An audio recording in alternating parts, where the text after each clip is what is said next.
Poppy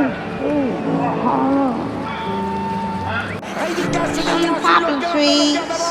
Ridicache, Thierry Duval-Destia, Ridicache, Franck Diva, Maraja deuxième, Maraja qui revient sur Ridicache, Maraja les deux favoris, Ridicache, Ipiti Foura, Ridicache, Franck Diva, Thierry Duval-Destia, Maraja est deuxième, Olga Bilouette c'est troisième, Oriol Garcia quatrième, Quater Jetty cinquième. Et bonjour à tous les amis, je suis très heureux de vous accueillir pour une toute nouvelle vidéo, la première vidéo de l'année 2021. Je souhaite une bonne année à toute ma communauté, à tous les abonnés, les trotteurs ma passion, à tous les non-abonnés. Je vous souhaite le meilleur pour 2021, après cette année 2020 pénible pour tout le monde. On a vu que ça a changé notre vie, donc on espère des jours meilleurs tout au long de cette année 2021, santé, prospérité, argent, bonheur, bref, tout ce que vous avez besoin, je vous le souhaite du fond du cœur. Je ne le dis plus parce que maintenant, à la fin de la vidéo, il y a un petit jingle, donc n'oubliez pas le petit pouce bleu sur les vidéos, ça fait plaisir. Le prix Bar-le-Duc est à l'étude, samedi départ 15h15, un beau quintet, c'est ce qu'on appelle un petit international de l'hiver, 2850 mètres grande piste, de 6 à 11 ans, recul à 320 000, fermé à 625 000, 13 partants. Là, c'est déclaré non partant, donc je reste au box. C'était l'une de mes impasses, donc j'en ai mis une note.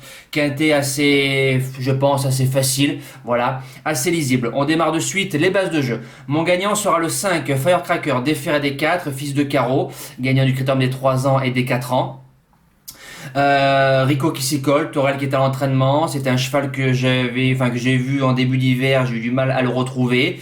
Il monte en puissance, il retrouve toutes ses qualités, vient de marcher 12-2, 12-3 sur un 2007, étant battu par Fun Quick qui a ensuite fait 4e ou 5e du Donnel de Saint-Quentin, et battu par Fado Seven qui a fait 2e du Ténor de Bonne. Donc il n'est pas battu par des feignants, ça va faire devant méchant, celui-là qui va le devancer, s'il y arrive, ce sera le gagnant. Mais je pense qu'il mérite une belle victoire et de retrouver le chemin du poteau, je pense que c'est pour demain.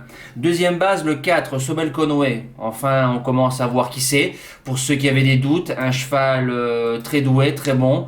Revient sur le tracé où on l'a vu débuter fin septembre avec Nicolas Bazir, deuxième de Donuts de la Doue.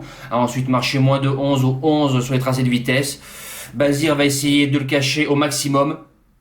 Et il est à 500 à 800 mètres très rapide. Il doit pas sortir du podium. Le Challenger, le 14, Coach Franc Bleu, qu'on annonce à 20 €. L'année dernière, on a couru le prix Yvonique Baudin, le cornulier des apprentis. Cette année, on court cette course-là. Yoann Le Bourgeois qui est dessus, il est au 25 mètres. C'est un cheval qui a un minimum de classe. Très malheureux dans le prix du Languedoc, derrière $1 million Rhyme, c'est le Romain Dreambreaker. Yoann n'a pas eu l'ouverture, je pense qu'il aurait fini au moins 2e ou 3e. Si le cheval nous refait cette même valeur-là, même au 25 mètres, il bouge pas du multi. Le premier outsider, le 7. Foxtrot Sea, un cheval qui commence à rentrer dans ses gains, déféré des postérieurs, 300 000 €. Il avait gagné le premier quintet de 2020 devant Fairplay d'Urzy et Florida Sport. C'est un trotteur qui fait pratiquement toutes ses courses, il prend pratiquement toujours son chèque. Il a eu du mal à suivre le train de Firecracker dernièrement, mais sur ce qu'il m'a montré, il part en tête, il ne doit pas bouger du quintet. Deuxième outsider, ce sera un petit outsider, je pense que ce sera le co-favori, le numéro 13, Diable de Vauvert. C'est pas la course visée, c'est la suite de son programme pour l'échafaudage. Il a sa qualification pour le Prix d'Amérique. Gabi Gelormini, je pense pas qu'il va le brûler demain dans cette course-là. C'est un redoutable finisseur, c'est un cheval qui a gagné le Prix de Bretagne avec sa classe. Voilà, maintenant, je pense qu'il a sa place dans les 5 de cette course-là demain. La suite du pronostic, le 6, Ice Sweet Dance, je pense que c'est le choix de Alexis Pratt. On l'a déjà vu bien faire sur les parcours de tenue à Laval, derrière Violetto Jet et Fairplay d'Urzy, donc la ligne elle est bonne. Ça part en tête, il vient de faire 3e du prix Oscar Collard derrière Galantoué et Rebel Amateurs. Pareil, c'est pas des feignants. Si la course elle est bonne, redoutable pisteur, je pense qu'il a sa place 4-5e si tout va bien. En 7e place, le 10, Victor Ferme. Depuis qu'il est arrivé chez Jean-Michel Bazir, il est transformé. Il vient de faire 2e du crack Fastin Bourbon. Pareil, c'est au 25 mètres, c'est sûrement une course voilà, pour le laisser bien en jambes pour le Prix d'Amérique. Si la course elle est bonne, il jouera les petits lots. Et je finis avec le 8, Doom Genilou, deuxième atout de Grégory Torel. C'est un cheval maintenant qui rentre lui aussi dans ses gains, 310 000 €, fils de Rancho GD placé de Continental en 2010.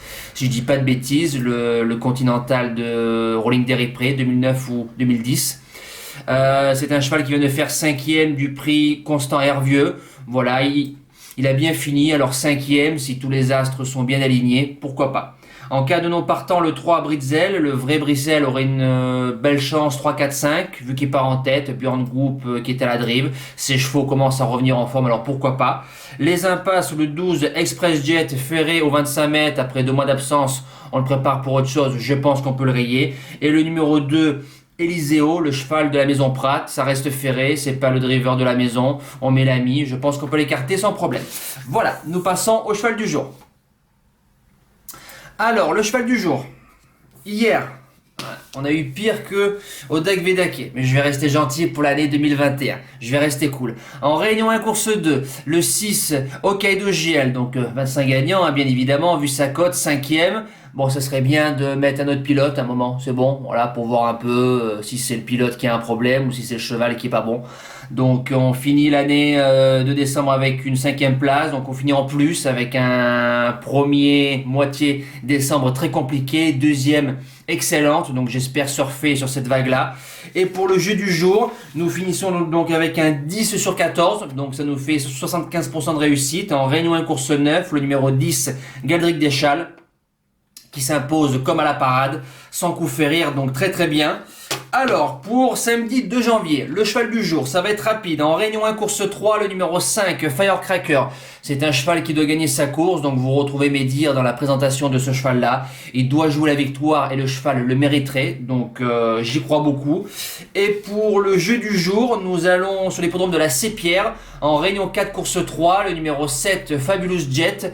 Il est invaincu sur les parcours de vitesse, il va à gauche, il va à droite. En ce moment, il fait des fautes, donc faut faire attention. Déféré des 4, c'est l'un des plus riches, il a 6 ans, fils de Cotel Jet et Rebecca Jet, souche Jean-Étienne Dubois. Christophe Martens qui est à la drive, le lot n'est pas flamboyant, si le cheval trotte d'un bout à l'autre. Dans ce lot-là, s'il sort des 3, ça va être compliqué pour la suite de sa carrière. Voilà. Nous les amis, c'est terminé. On se dit à demain pour le live, la 5e qualification pour le meeting d'hiver, donc le prix de Bourgogne, la vidéo du prix de Bourgogne. Et ce soir, je vous bazarde la vidéo CDJ du mois de décembre. Voilà, merci à tous, une belle année 2021 pour tous. Et merci pour votre fidélité à la chaîne Les Trotteurs Ma Passion. Merci, ciao.